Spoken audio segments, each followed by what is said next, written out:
Bueno, buenas tardes, compañeras, compañeros. Gracias, Betty. Y hoy la Escuela de Formación Política de la Junta de Desamparados tiene la alegría y el honor de presentar esta charla que nos va a dar el compañero, doctor Juan Manuel Juárez Prieto. Para quienes no lo conocen, es un destacado jurista, muy querido en el medio, por todos los colegas, que es muy difícil lograr eso porque nuestro medio es bastante no peronista, digamos, ¿no? Juan Manuel es un destacado laboralista y un compañero entrañable que siempre nos ilustra y está siempre junto con nosotros. Hoy nos va a hablar sobre las regulaciones jurídicas del gobierno peronista en pandemia, un tema muy de actualidad, sin duda, porque él tiene a cargo la materia de derecho peronista, que la hemos incorporado a la escuela, y hablar hoy de esto es ni más ni menos el tema central de la gran disputa política que hay cuando se está poniendo en cuestión el ejercicio de los tres poderes del Estado. Es decir, dice nuestra Constitución que los derechos se ejercen conforme a las leyes que reglamentan su ejercicio, y estas regulaciones jurídicas son precisamente eso, el ejercicio del poder de policía. Entonces, Juan Manuel nos va a hablar cómo está trabajándose las normas COVID y un poco sobre la reforma judicial también, que tiene que ver sobre todo con un reordenamiento de la justicia federal. Entonces vamos a entroncar, no es tan solo un tema de que si puedo ir o no ir con barbijo o sin barbijo, es un tema de fondo, porque ayer nos sorprendió ingratamente el expresidente con esa publicación en el Diario de la Nación, una solicitada, donde está muy preocupado por la institucionalidad cuando ha ejercido tiránicamente durante 4 años el gobierno federal. Entonces hay todo un contrasentido, como siempre, como nos tiene acostumbrados, pero esto es parte de una estrategia de nuestra oposición. Entonces, la charla de Juan Manuel, el colega, amigo y compañero, nos va a ilustrar sobre eso. Sin más, muchas gracias, Juancho, y gracias a cada uno de ustedes por estar. Los dejamos en presencia de nuestro compañero profesor. Gracias. Bueno, gracias, Jaime. En primer lugar quiero agradecer a Betty y Muñoz por esta invitación, a Alejandra también, por supuesto. Siempre es muy grato estar al frente de esta cátedra, como se le da un derecho peronista, en unidades acompañados por otros profesionales, otras personas, pero no están, pero bueno, uno de ellos está con función pública muy importante, que es la compañera Nerina Usebi y el compañero Pancho Sufraro. Bueno, agradecerles por poder compartir este espacio con los compañeros. Y bueno, lo que me interesaría de esta charla, por una clase o una cátedra, comentarles o haciendo, que muchos de ustedes lo sabrán, las noticias, y bueno, que tratamos un poco, así que cuando ustedes quieran me pueden interrumpir, opinar, meter algún bocado, entre todos poder componer estas circunstancias, y la verdad que está en un momento muy bueno. Así que va a ser la participación de todos. También comentarles que yo no soy constitucionalista, como Alejandra, en incumbencia está más en el lado de derecho laboral, y creo, compañeros, así que me van a dar una mano. Ariel López, compañero que nos ha citado por oportunidad, amigo de toda vida. También, doctor Margó, que por detrás es profesor, sé que es muy buen profesor en la industrial, que nos va a poder con la mano, o en historia. Bueno, pura me van a dar una mano cuando me dice capear. Muchísimas gracias por participar. Estamos con una situación muy complicada. Hago propias las palabras del compañero Aníbal Gutiérrez, en la clase pasada, compañero, sobre la importancia y militancia en estos momentos, en estos tiempos tan difíciles, y creo que es muy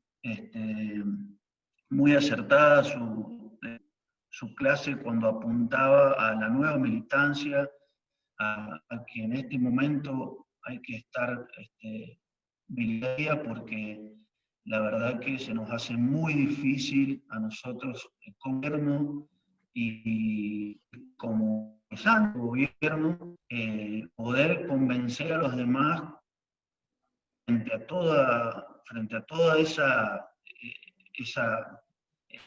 pantalla que nos ponen en comunicación. Es muy difícil entender a la gente que ante esta situación la mejor medida que puede haber tomado el gobierno es protegernos, proteger la vida, la salud de las personas. Así que bueno, creo que hay que hacerlo también con mucha prudencia, mucha mesura, mucha empatía hacia los demás, porque hay personas que están sufriendo, sabemos que hay personas que han perdido todo, que tienen problemas económicos difíciles, están atravesando pérdida de su trabajo, la pérdida de su patrimonio, y bueno, es importante un poco empatizar con los demás y ponerse en su lugar, y desde ahí mirar, no del lugar de la grieta. Creo que no es momento para confrontar, pero sí desde desde poder explicar y hacer las medidas que se han tomado son las más adecuadas y las más convenientes para nosotros. Sabemos que desde marzo, que se dictó el primer DNU, el 260, se amplió la emergencia sanitaria que ya se había dictado el año pasado con la ley 27.541, se prorrogó por el plazo de un año la emergencia sanitaria nacional, y con el dictado del decreto del DNU 97, el aislamiento social preventivo obligatorio. Recuerdo ese día, jueves, a las 0 horas del viernes, no se podía hacer, se establecieron ciertas digamos, para hacer las cosas necesarias a la función, la cuesta luz. Bueno, como les decía, se dictó el aislamiento preventivo obligatorio, dictaron una serie de normas tendientes a evitar la circulación de las personas, fines justamente de evitar la propagación del virus. Entre esas normas estableció la división entre actividades esenciales y no esenciales. Las actividades esenciales fueron solamente las que podían prestar comunidad, es decir, que eran los únicos, o sea, de esas empresas eran los únicos habilitados para poder trabajar, pero el gobierno, con un buen criterio, dijo, a pesar de ello, los trabajadores que estén impedidos de trabajar dentro de las no esenciales o aquellas empresas impedidas de realizar actividades, también van a tener el derecho de percibir sus salarios en forma íntegra. También, por supuesto, la posibilidad de trabajo remoto, que después, como saben, a poco ha salido la ley, se hizo la ley del trabajo remoto, con muy buenas críticas de muchos laboralistas. Les puedo decir que yo, que soy laboralista, he visto trabajos doctrinarios muy importantes, aceptando las disposiciones, no así el establishment o de aquellos empresarios, obviamente, ligados al gobierno anterior, que decía que con esa ley iban a destruir el trabajo, todo. No hay ningún tipo de normativa que destruya el trabajo, al contrario, se protege el trabajo que se establece en ciertos horarios. Uno tenía que estar las 24 horas conectado, ahora dice la ley que no, que tiene estado las horas fijas, el convenio colectivo de la actividad o necesarias para trabajar y para producir, que son 8 horas y de horario establecido o preestablecido por la empresa, pero no disponible a la hora que quiera el empleador o un sábado, domingo, feriado cuando el empleador lo necesite el trabajador. Otras cosas que establece la ley, por ejemplo, que el empleador es el que tiene que pagar el sistema de internet o la computadora del dispositivo por el cual se tenga que conectar el trabajador. Bueno, una serie de normativas que ha sido receptada por la doctrina laboralista, repito. Y el 31 de marzo se estableció por decreto la prohibición del despido y de las suspensiones de los contratos de trabajo por causas económicas, fuerza mayor.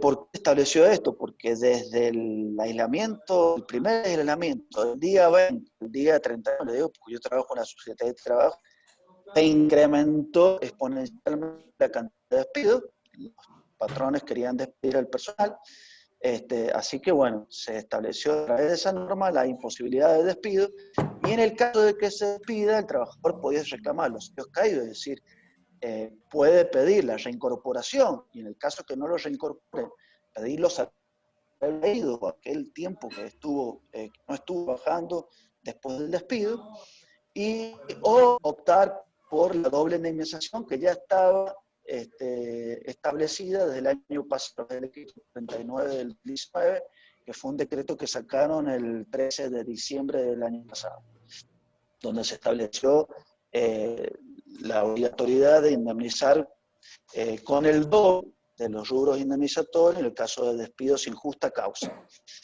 ¿Qué críticas ha recibido toda esta normativa dictada tanto por el gobierno nacional como por las provincias, inclusive por algunos municipios que se adelantaron y dictaron normas prohibitivas sobre todo la circulación de personas?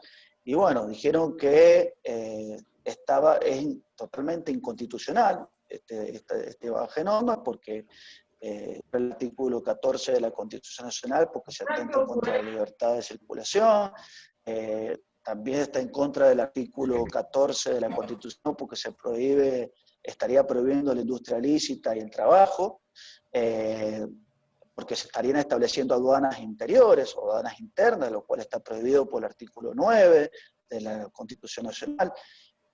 Por el artículo 8 también, que los ciudadanos de cada provincia gozan de todos los derechos y privilegios y inmunidades inherentes al título de ciudadano en las demás provincias. Es decir, yo soy tan mendocino como un ciudadano mendocino nacido en la provincia de Mendoza. También que no pueden existir fronteras interiores o fronteras entre provincias.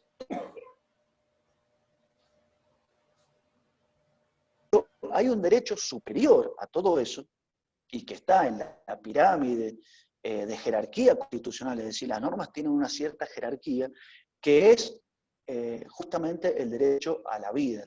Salud, que es parte del derecho a la vida. Es decir, salud forma parte de ese derecho a la vida protegido por Constitución Nacional. ¿Dónde está receptado ese derecho a la vida, derecho a la salud?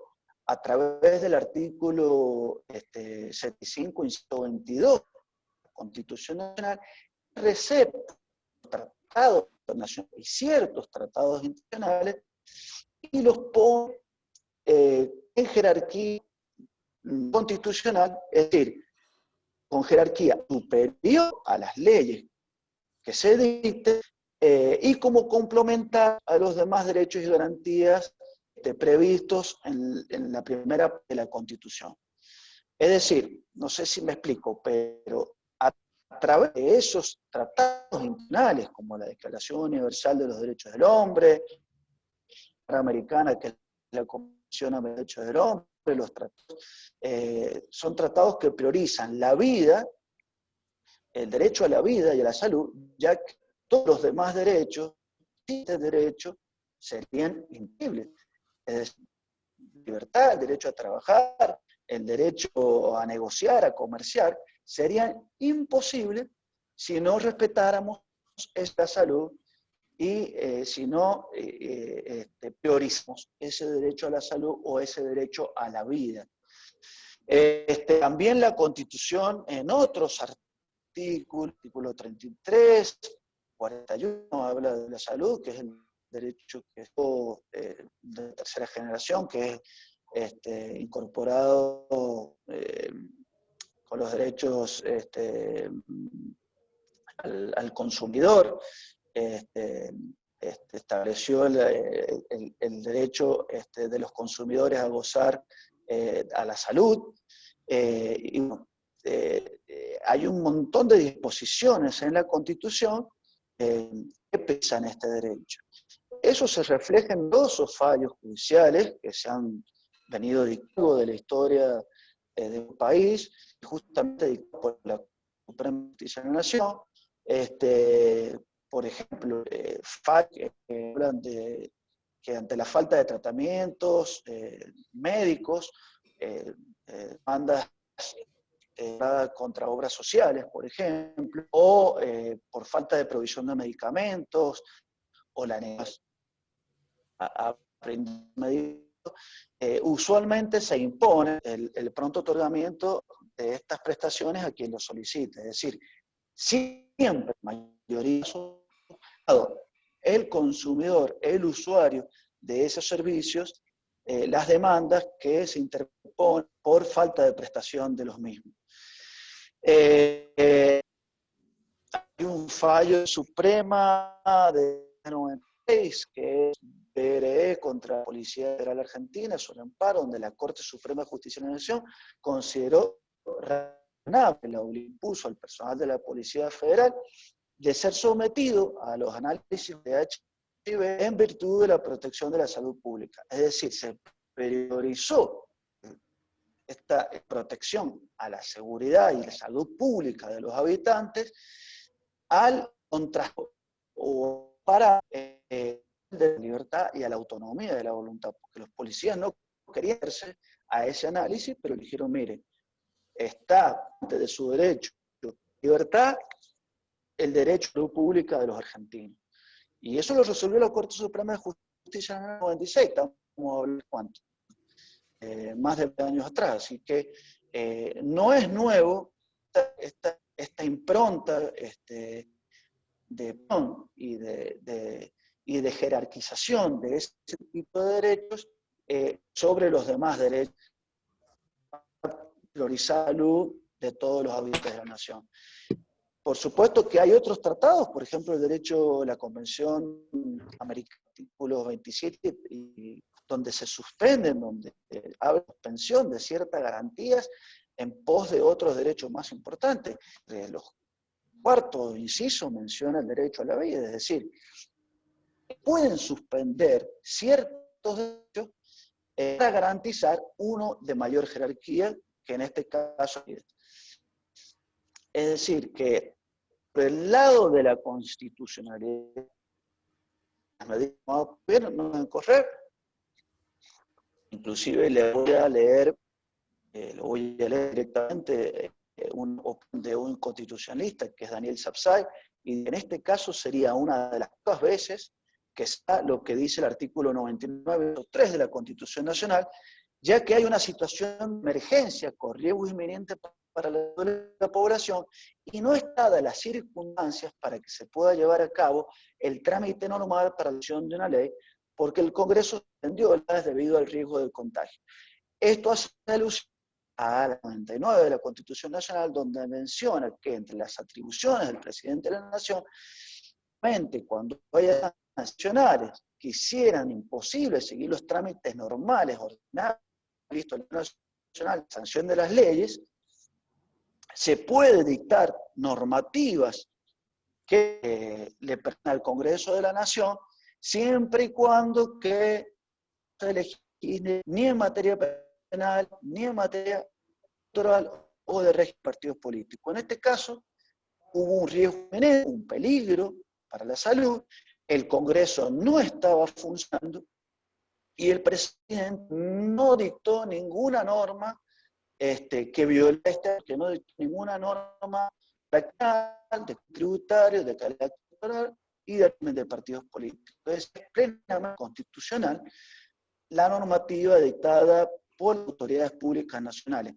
y otras provinciales también, porque la cura en ese momento hizo que algunas normas dictadas por los, como por ejemplo el impuesto al gobernador, fue obligar la cuarentena a aquellas personas que ingresan a la provincia. Es decir, el ingreso de las personas que ingresaban a la provincia tenía que cumplir con cierta para resguardar la salubridad pública. Toda activa constitucional y lo ha dictado numerosos fallos, y hay fallos, muchos de la provincia de Córdoba, de Buenos Aires, de personas de 60 años que decían que estaba vulnerando su derecho de libertad al prohibir la circulación, porque ellos eran personas, y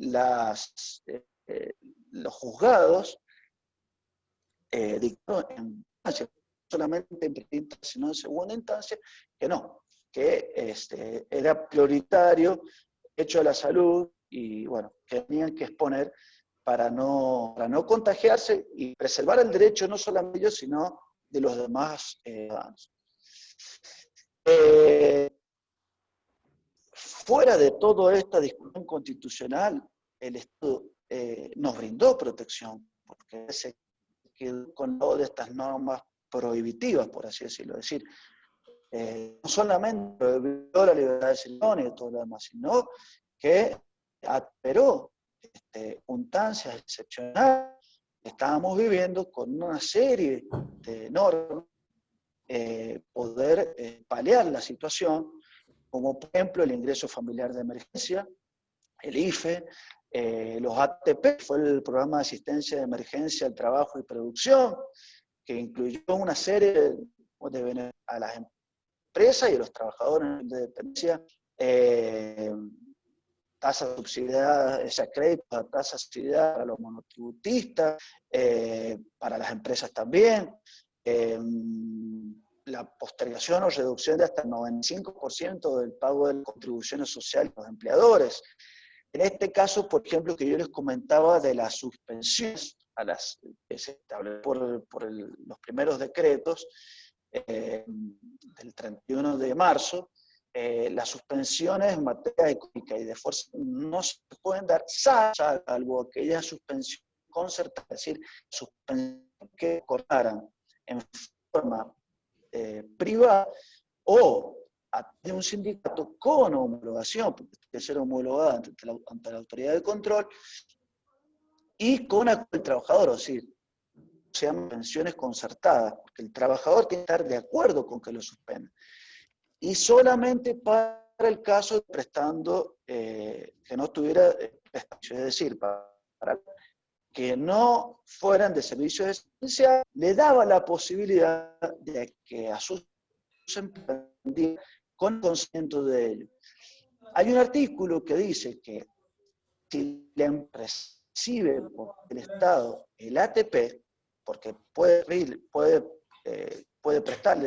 recibir el ATP, que equivalía al salario mínimo de joven, se tiene a cuenta de ese salario no remunerativo que le va a pagar en la época de suspensión. Yo, por ejemplo, he visto que con la y a ese artículo, al trabajador de su bolsillo no le paga absolutamente nada, porque el margen que cubría la empresa en estado pagando 5 o el 60% no remunerativo, es decir, no por los aportes y contribuciones a la seguridad social, pero ese 75% estaban aportados por los ATP.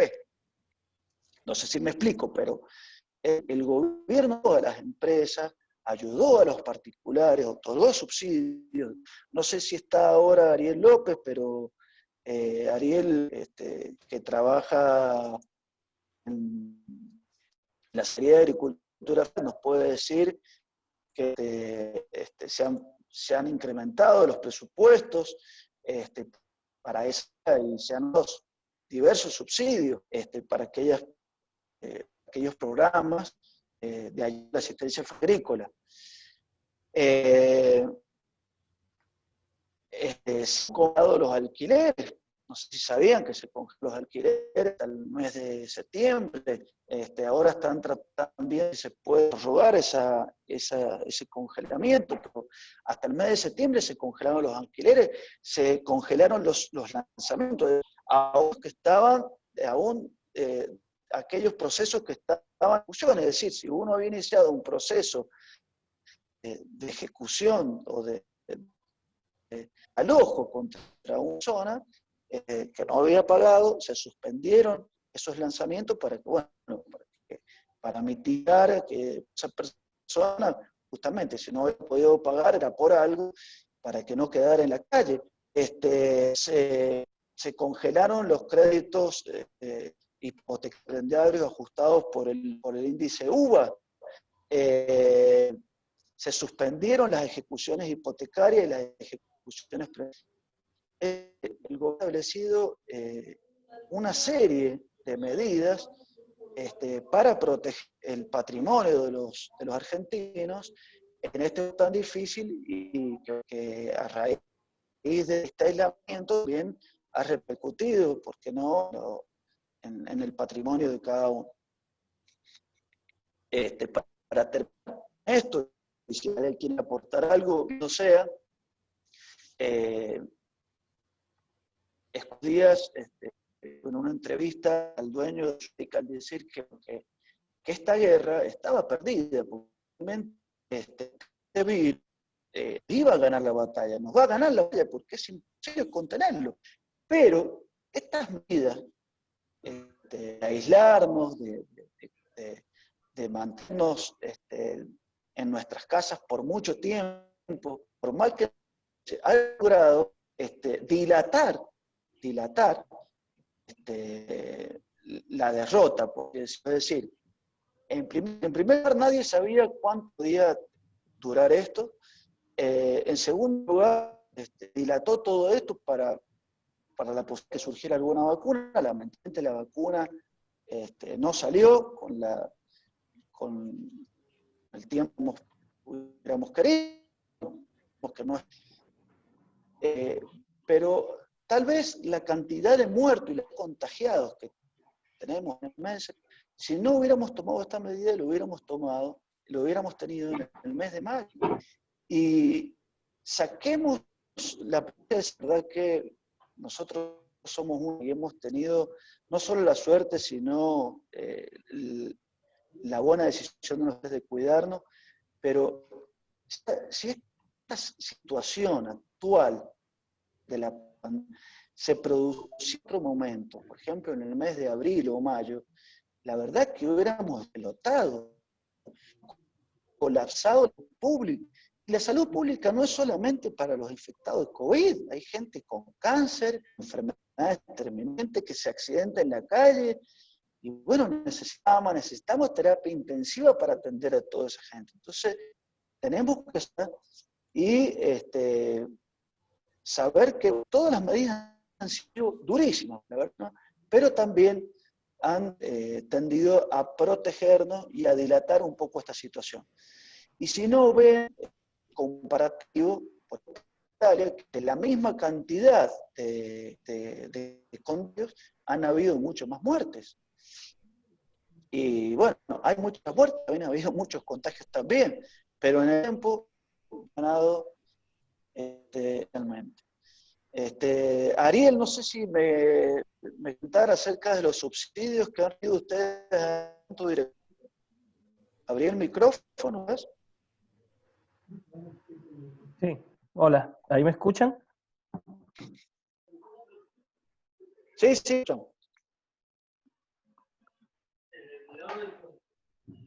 Bueno, primero, Juancho, gracias por invitarme. A todos los compañeros. Con la Secretaría de Agricultura Familiar es el Ministerio de Agricultura de Nación, pero trabajamos acá en San Juan con pequeños productores y, bueno, últimamente, sumando a lo que viene diciendo Juancho, que tiene que ver con las cuestiones jurídicas, en épocas de pandemia, ustedes saben que el presidente ha hecho mucho hincapié en el tema de alimentos y el sector de la agricultura familiar es un sector muy importante porque es básicamente el que nos provee de alimentos. Casi el 62% de lo que se produce son productos de la agricultura familiar que van, digamos, a nuestras casas y es lo que prácticamente comemos. Así que después de 4 años de desidia en donde hemos soportado desde nuestro organismo los embates del neoliberalismo, en donde nos despidieron a muchísimos compañeros y compañeras, quedamos muy pocos. Hoy tenemos la suerte de decir que en plena pandemia están siendo algunos compañeras y compañeros que hacían 20, 25 años que trabajaban en la Secretaría de Agricultura Familiar, están siendo reincorporados. Y bueno, y una particularidad, así lo dejo seguir a Juan Manuel, hay una ley que se sancionó, una ley peronista, porque se sancionó en el 2014, que se llama Ley de Agricultura Familiar, Campesino e Indígena, es una ley de reparación histórica, así se llama la ley. La ley es la 27118, que hace muy poquito el presidente, junto con el ministro Basterra del Ministerio de Agricultura, anunciaron que esa ley que había quedado postergada con el macrismo porque no había sido reglamentada, se va a reglamentar y a su vez se le va a asignar un presupuesto. La Secretaría contaba en el 2019 con un presupuesto de 1.120 millones de pesos, hoy cuenta con un presupuesto de 1.900 millones de pesos y se hizo un anuncio los otros días en donde se va a contar con 12.800 millones de pesos, en donde, digamos, ese dinero va a ser destinado a la agricultura familiar, a la producción de alimentos.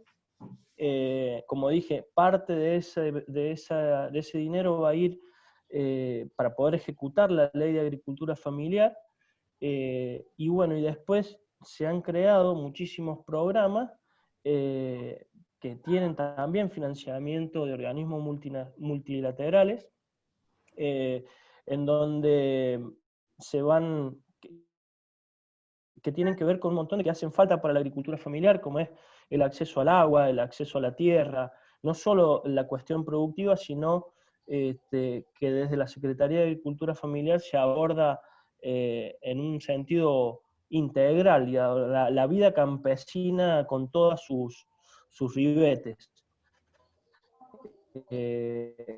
Así que nada, sumada a esto que está diciendo Juancho, que hay normativas jurídicas en el sector de los pequeños productores, de los campesinos y de comunidades indígenas, que en plena pandemia vienen a darnos una mano, creo que a todos los argentinos, porque somos todos los beneficiarios de lo que produce la gente en el campo.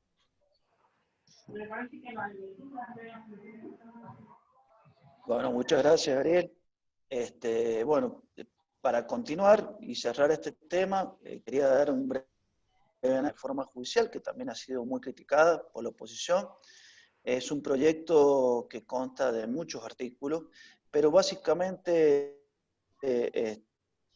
para que ustedes entiendan, unifica fueros, fuero correccional con el Nacional de Penal Económico, una vieja deuda que tenía la Nación que le traspasa los juzgados penales, sede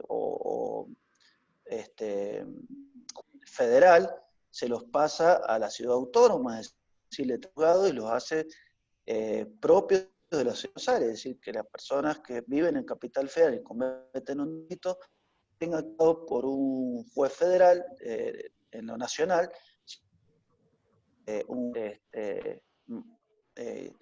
natural, propio de la Ciudad Autónoma de Buenos Aires.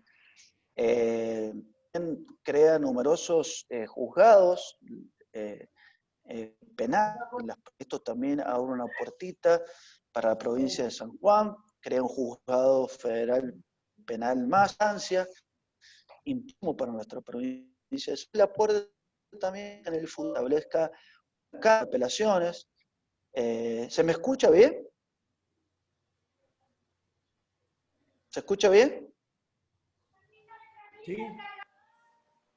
Sí. ¿Sí? Bueno. Escucha. Se abre la puertita con una cámara de apelación en la provincia de San Juan. Les comento, imprescindible la creación de una cámara de apelación en la provincia de San Juan. Les digo que lo sufro en carne propia. Me ha pasado en casos particulares míos de tener que viajar a la provincia de Mendoza para llevar esto, o tener que pelear por teléfono al federal para que me atiendan, para que me abran la puerta, además, muchísimo, porque ellos tienen jurisdicción sobre la provincia de San Luis, sobre la provincia de San Juan. Tienen incumbentes de causas, bueno, que se verían aliviadas con la creación de esta Cámara Federal. De hecho, a mí me demoró 2 de un juicio, gracias a Dios lo terminé ganando. Tenía que llamar por teléfono para no tener que viajar, porque el costo era altísimo, tener que ir y volver para presentar un escrito, para golpear la puerta del juez, del secretario, que me apurara el expediente, porque nosotros el que litiga es golpear la puerta del juzgado y pedir favor que te saque gente. Es decir, no es que no tiene sentido, como muchos dicen acá en San Juan, decir, ¿qué es la creación de una Cámara Federal? Se nota que esas personas no litigan. La importancia es poder tener cara a cara al personal del juzgado y golpear y procurar. Justamente eso hacemos los abogados, litigar y procurar en defensa de nuestros clientes. Así que se abre la puerta y la posibilidad de que constituir el día de mañana una Cámara Federal. También se han establecido 2 criterios para los jueces federales, para su actuación, para que tengan que avisar en caso de que sean presionados por alguna comunicación o que sean presionados por alguna persona particular. También se ha establecido una modificación del Consejo de la Magistratura y a la forma de designación de los jueces, y se pasa esto eso antes, es decir, donde los jueces tenían de investigar y de impulsar el juicio a un paso más acusatorio real, que es que fiscales y las partes llevan adelante el proceso y el juez queda un poco mirando qué hacen las partes y le da igualdad de oportunidades también a las partes para que puedan investigar.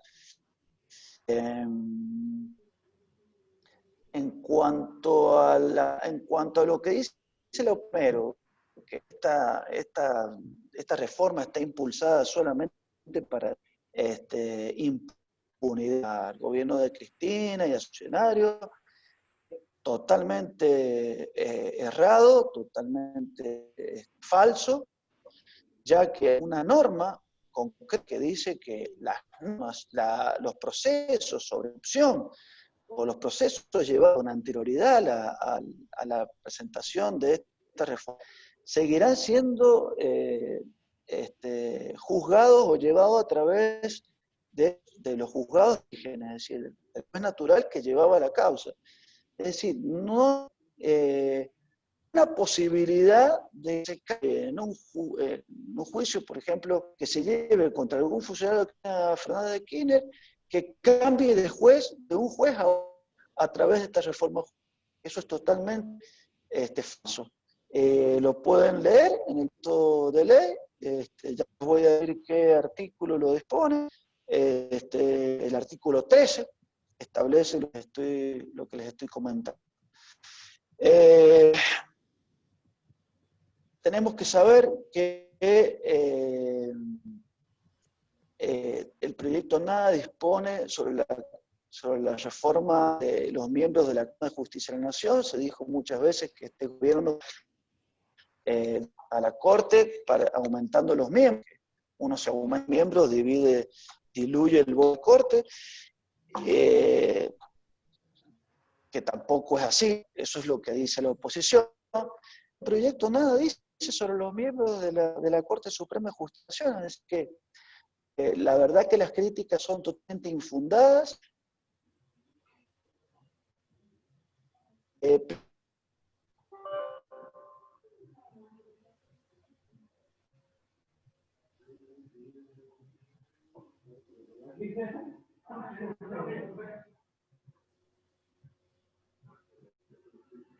En su agenda. Va a ser al organismo que manda la Constitución Nacional de la Nación para ser debatido. Es decir, ellos esta doble moral que tienen de criticar los actos de este gobierno, ellos cambian jueces, además por un decreto de necesidad.